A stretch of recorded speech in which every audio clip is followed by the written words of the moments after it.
Depression, नैराश्य, मानसिक विकार यावर आयुर्वेदिक उपाय. ब्राह्मी पावडर अर्धा चमचा सकाळी, अर्धा चमचा संध्याकाळी. स्वर्ण भस्म अर्धा चमचा सकाळी, अर्धा चमचा संध्याकाळी. सारस्वतारिष्ट 4 चमचे सकाळी, 4 चमचे संध्याकाळी. दररोज आहारात 1 वाटी ओट्स असलं पाहिजे.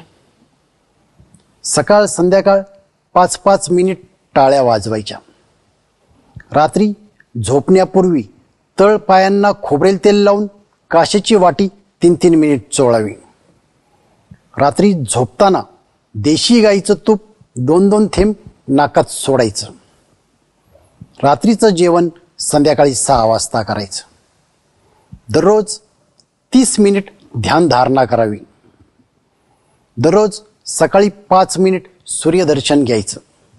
सूर्यदर्शन केव्हा घ्यायचं तर सूर्योदय होत असताना, ज्यावेळी सूर्य 30 डिग्री ते 70 डिग्रीत असताना, म्हणजेच सूर्य अर्धा दिसत असताना तेथून पुढे 8 मिनिटांच्या दरम्यान. सूर्यदर्शन घेत असताना डोळ्यांची उघड झाप करू शकता. सूर्यदर्शन घेत असताना डोळ्यावर चष्मा, गॉगल, कॉन्टॅक्ट लेन्स व पायात बूट चप्पल नको. दररोज सकाळी 30 मिनिट सूर्यस्नान घ्यायचं. जर हा उपाय करायचा असेल तर तज्ज्ञ वैद्याच्या सल्ल्यानेच करावा.